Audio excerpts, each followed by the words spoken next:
Welcome to episode 46 of Rising Tide, the Ocean Podcast. This is David Helvarg, and my co-host, as usual, the inland mermaid herself, Vicki Nichols-Goldstein. Hello there, everyone. So today we're talking with Chris Dixon and Jeremy Spencer, the co-authors of a newly surfaced book, The Ocean, the Ultimate Handbook of Nautical Knowledge. And I have to say, it's a fun compendium of information, illustrations, and essays by top watermen and women.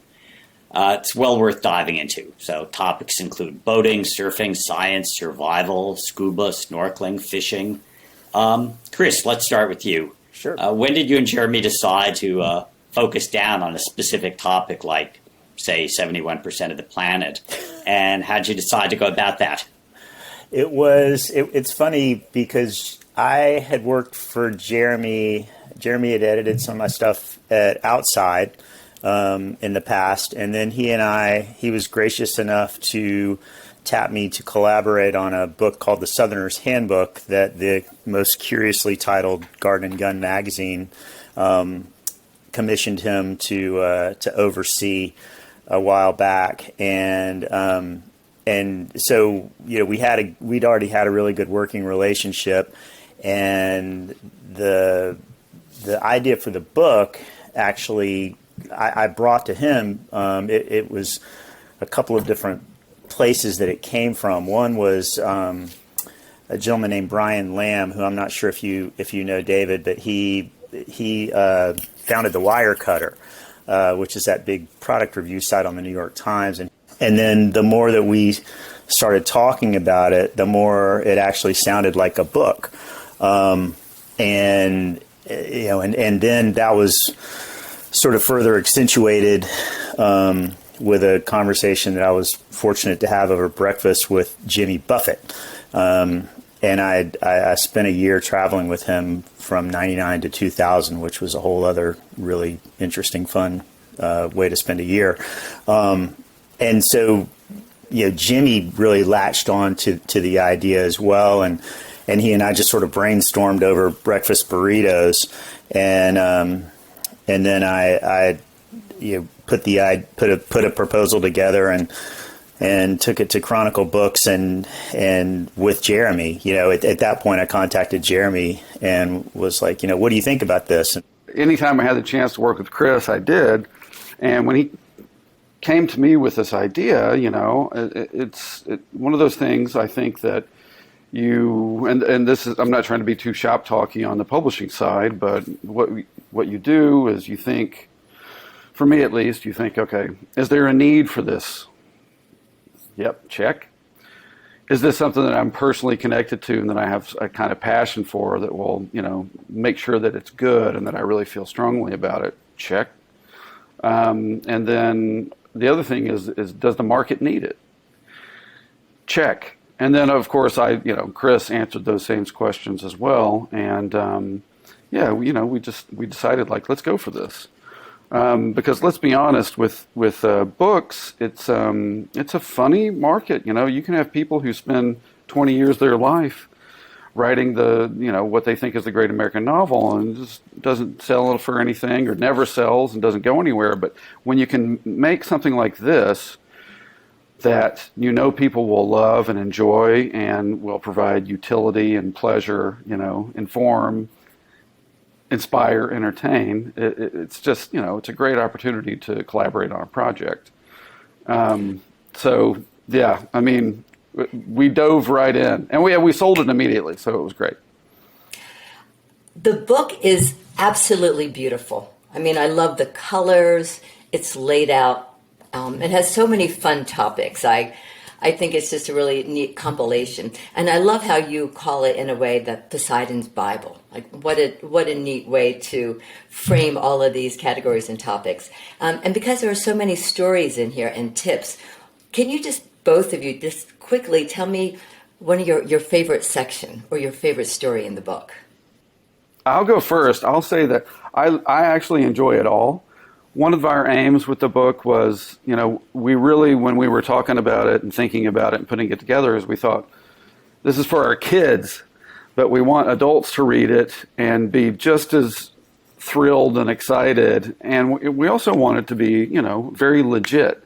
So there's deep cutting edge reporting. And that's why I think actually my favorite section, there's so much fun how to, but the stuff that I really get into is the science. So the science chapter is the most fun for me.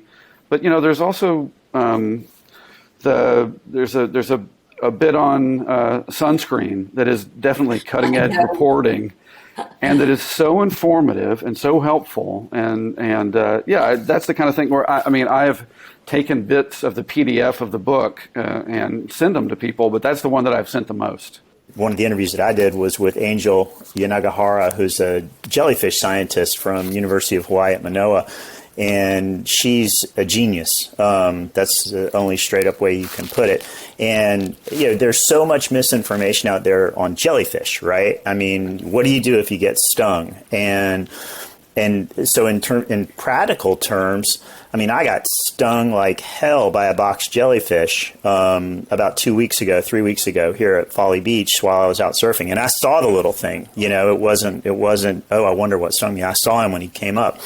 And, because of talking to Angel and writing this book, I knew what not to do. And what I probably would have done, even though I've grown up around the ocean, would have been to have rinsed it with fresh water, which if there's tentacles left on your skin, that's one of the very worst things you can do, because the tentacles are essentially invisible, and then you can just get completely lit up again if you try to rinse them off. And Angel had actually developed this product for the military that she used with Diana Nyad. She was on the boat with Diana Nyad when Diana swam from Cuba to Key West, and she developed this product that ended up for the military called Sting No More, and I had a little thing of it in my trunks, and it's vinegar and a number of other complex secret ingredients that she has in it, and it saved my butt, literally. I was out there, I put my leg up on my surfboard and sprayed myself down, but if I hadn't had that, I would have at least had a little spray bottle of vinegar,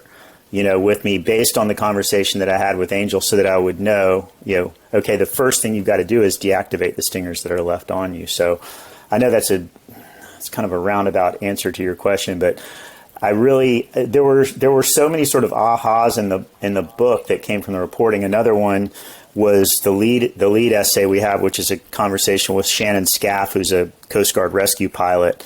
And Shannon said, one of the most common ways that people die boating is from peeing over the side and falling in the water. And again, it was these little pieces of knowledge like that could hopefully really save somebody's life. So for me, I guess the information that'll really help somebody stay safe on the water, and trying to, with Jeremy's help, because Jeremy's so good at honing in on like, okay, what do we need? What do we not? It was going through that stuff with him to figure out, okay, what is the really important stuff that we need to pass on to people in an entertaining and, factual, science-based way, I guess, for lack of a better way to put it. Well, it's quite a exceptional phenomena that you managed to save yourself by taking advice from the book you wrote. Yeah, exactly right. I know, as somebody who actually got shipwrecked on the Sea of Cortez, I was very taken with your section on island survival very when cool. you're shipwrecked. But you got so much in there. I'm just wondering how much you actually retain. So I'm going to ask you 4 questions from your book to Sure. see if That's you know. Ooh, this is good. I'll run them through and you respond. All 4. What's the difference between a PFD and a BCD? What's the biggest creature in the ocean? What's most likely to kill you scuba diving? And what's the pirate's code? Oh, Lordy. Well, the blue whale is the biggest thing that's ever lived. That one's easy. Wrong. You say it's the lion's mane jellyfish. Well, the lion's mane's the longest, but the blue whale is the blue whale is the most massive, but the lion's mane is the longest. So it's a trick question that David is asking. Yeah, that was trick. You said biggest. And then was it David? We will no longer need your services. So was it PFD, BCD? BCD, difference. buoyancy compensation device, and personal flotation flotation device. One down, one up. Yeah, and then what else we got, David? What was the others? What's most likely to kill you? Scuba diving. Something as a scuba diver is very important. If I recall correctly, the most common thing that will kill you scuba diving is decompression sickness, essentially, right?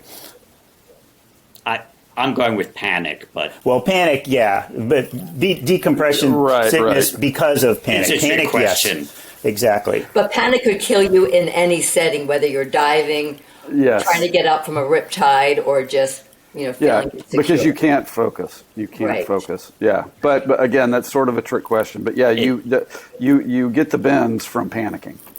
Yeah. Because you try to surface so fast.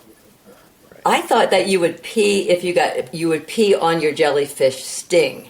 Yep. Since we're talking about pee, I know, and I read that, and I was like, oh my gosh, all my life that was my go-to. Mm-hmm. So, urban legend. Thank goodness I have your book. Number 4, and this is an easy one because everybody would be interested. What's the Pirates Code? The Pirates Code, there are a bunch of different rules in the Pirates Code, which I found really interesting. The Pirates Code was basically sort of the laws by which pirates loosely are supposed to live, and there's the scene in one of the Pirates of the Caribbean movies. Jeremy might remember which one because we both watched them with our kids, but where Barbossa says, well, there are more guidelines than actual set laws or something. You remember that, Jeremy, where she said, "You must give us parlay." But the Pirates Code was basically this kind of amorphous but direct set of laws that pirates had to follow. Among them were, interestingly, laws against rape. It was messing with a quote unquote prudent woman. There were ones that had to do with if you lost a limb in the course of battle, you would be compensated X number of shillings and gold pieces, and if you were caught, I don't remember what it was that you were doing, maybe burning a candle below decks, you would be lashed, because of course burning a candle below decks could be an incredibly dangerous thing to do. And if you drank rum without permission, you'd be cast off on an island and left by your crew. So it was actually a pretty strict, seeming set of rules. I'm sure there were lots of leeway given depending on the demeanor of the captain, but yeah, that was a fun one. Most of the rules are about how to divide the booty up, which obviously is what everybody wanted to know because they had decided to enter into a life of piracy. Correct. And then the other one that I remember that I really like is you can't hit each other on board the ship. If you've got a problem, we throw you on the beach and you finish it with swords or pistols. Right. Yeah. Which is kind of like Thunderdome in a way. Yeah, exactly. Since we're moving into kind of behavior with this last conversation, I want to say that I totally enjoyed all the science in the book and all the tips for survival. But I was really captivated by the section called Become an Ocean Warrior. And I saw that angel tree a couple of years ago and was really impressed with the woman who saved it. You talked about 7 different actions or 7 different components to be an ocean warrior. Can you just highlight a couple of those, ones that really resonate with you? Yeah, and while I'm looking that up, I'll tell you a little bit about Samantha Siegel. She didn't have a background in environmental science or environmental advocacy. She found out about, and Vicki, you spoke of the angel oak tree. It's just an incredible tree on Johns Island, not very far from where I'm fortunate to live, and nobody knows how old it is, but it's probably the largest living thing east of the Mississippi, east of the Sierras for that matter. And there was going to be a development that nearby that would have really threatened it, and Samantha just really trained herself and and I mean, at the most grassroots level, led in opposition to the project that eventually led to a park being created around the tree. And I thought that was really fascinating. And then the fact that her work for the angel oak helped lead directly to her extremely effective work for Oceana. So with that, I have her chapter. I'd be glad to go through some of her points. Before you do, could I suggest that being named Seagull might have fated her for this kind of work? I think you're absolutely right. Or inspired her. Or inspired her, right, or both. So one of the things that she said, like her number one thing is find your issue. And I think that's really important for any number of reasons, because, she makes the point,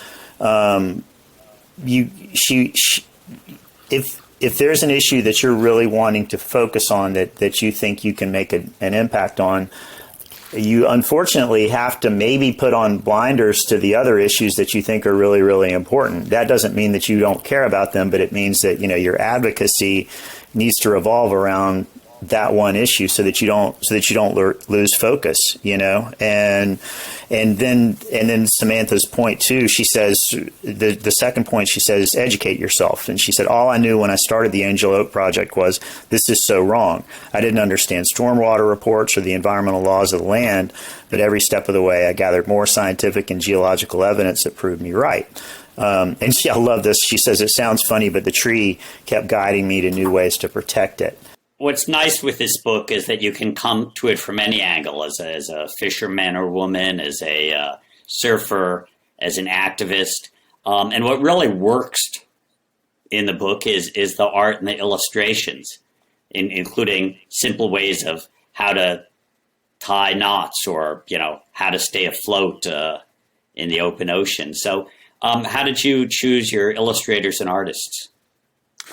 Well, we had quite a few options, and thank God there are tons of really talented artists and illustrators, and they have different styles, and some people are really good at doing work that's more explanatory and step-by-step, and others are better at doing, or, they specialize in things that are more evocative and sort of help build a world and create an atmosphere.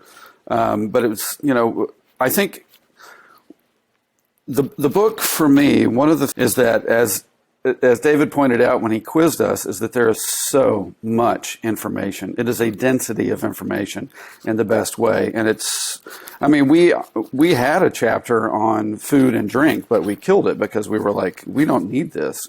We have so much else going on that's so good, and it actually sort of, it focuses us.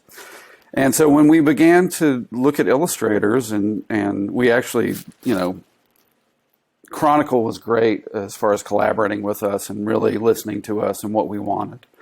And so we just looked at the different things that we needed to illustrate, from the most sort of like play-by-play, how do you climb a coconut tree or tie a knot or whatever, to what are the chapter opener paintings going to look like.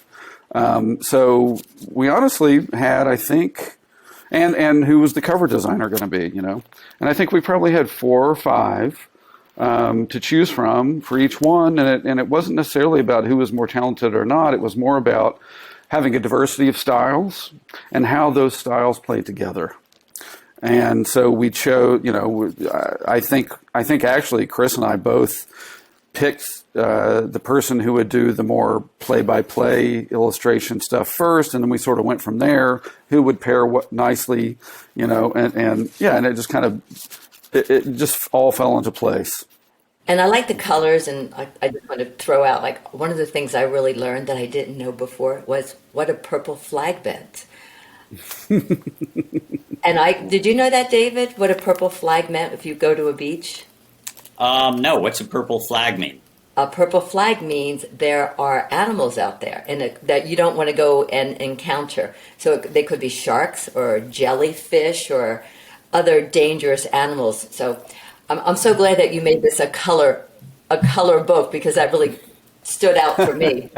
But I like swimming in what I call shark-enhanced, not infested waters. I was just doing that recently. A bunch of box jellies. How's that? Right. Shark-enhanced.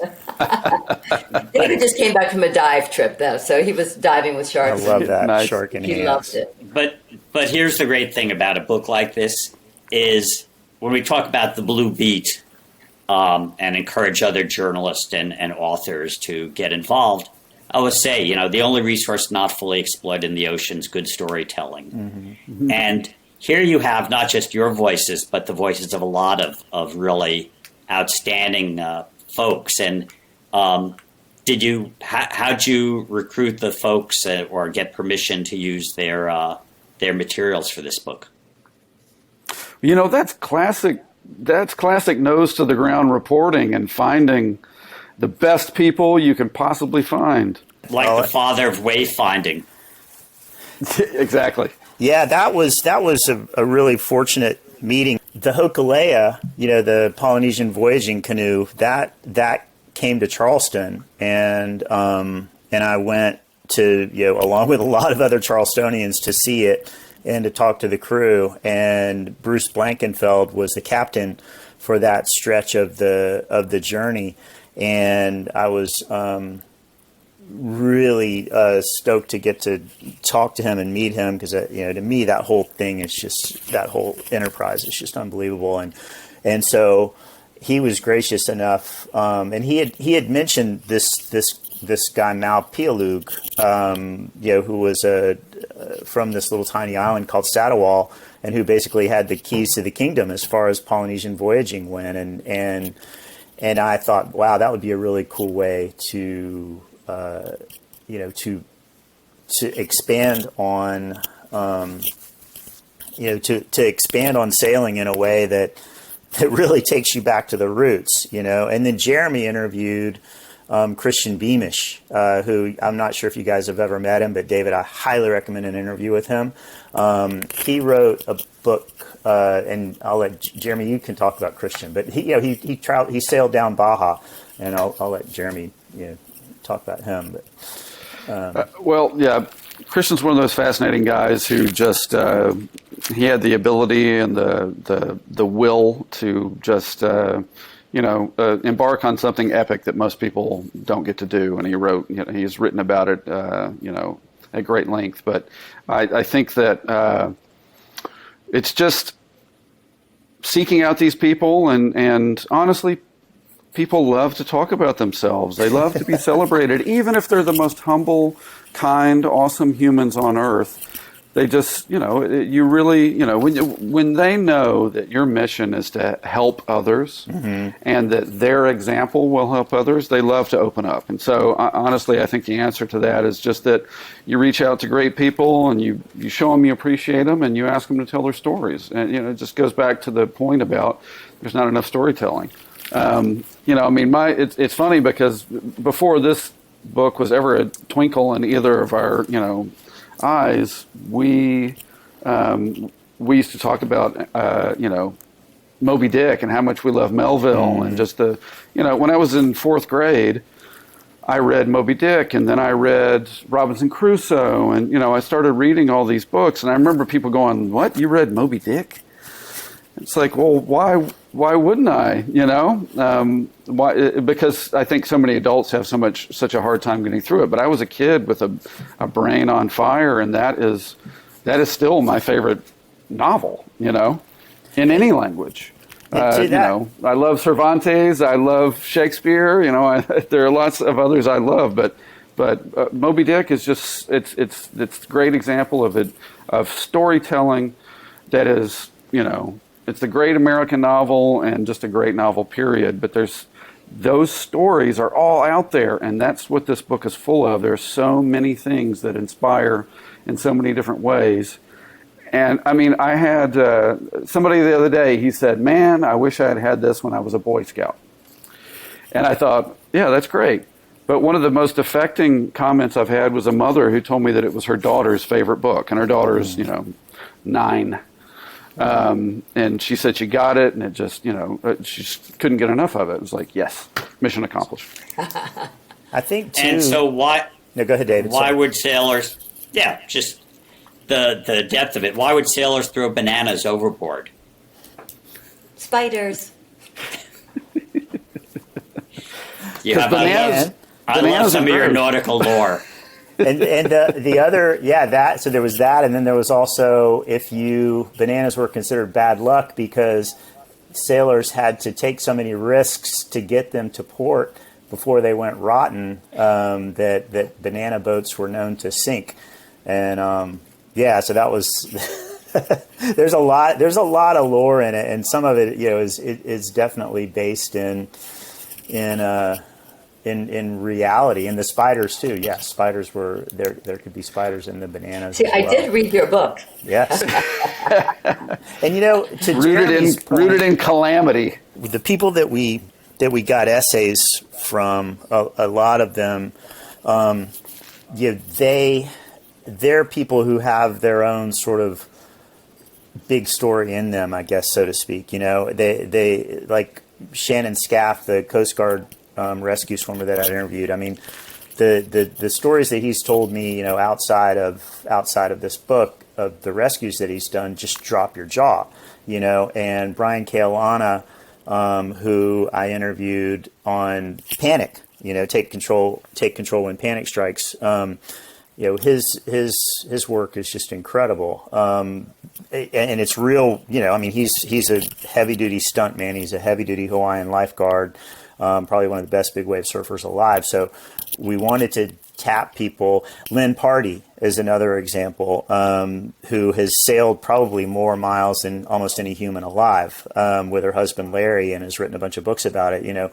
We wanted to really talk to the people who had, if it was for an essay or for science, we wanted the people to have had a lot of real experience that they could pass on. Jeremy and I interviewed together Michael Tipton, who is he's a survival expert at the University of Portsmouth, and we don't have an essay by him in the book, but we had such a fascinating conversation with him, because of all this just deep level work he's done on figuring out how to keep people alive, especially in hypothermic type conditions and that sort of thing. One of the things that I kept taking away as we're working on the book, and we're editing and we're reviewing and we're looking at what we've done and we're seeing what we think and what else we need to do, is just that this will save lives. Mm-hmm.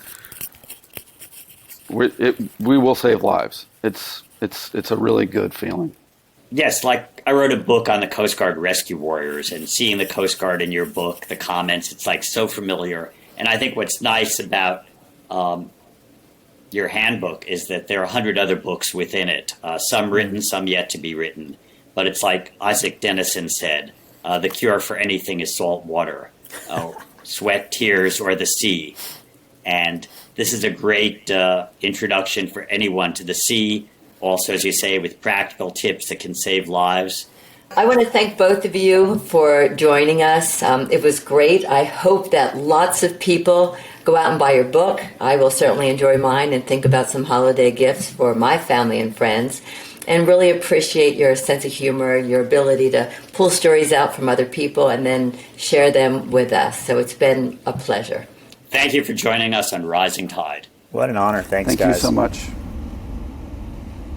Rising Tide is a production of Blue Frontier with host David Helvarg and support from Natasha Benjamin, Ellie Curlow, and myself, Vicki Nichols-Goldstein. Rising Tide's editing services and additional technical support are provided by Studio Cape May of San Diego, California. The theme song is written and performed by Ethan Kenbar. You can find Rising Tide, the Ocean Podcast, at www.bluefront.org or download it anytime from Apple, Google, or Spotify. Off in the salty ocean, off where the waves roll free. The sparkling water rises, then crashes to the sea. Out amongst the breakers, you'll have no need to fear. It's true, it's the blue frontier. Tear.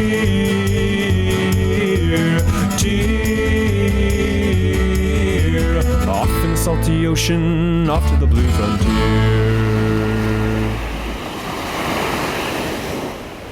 Sparky, come here, buddy. Sparky. There you are. Good boy, Sparky.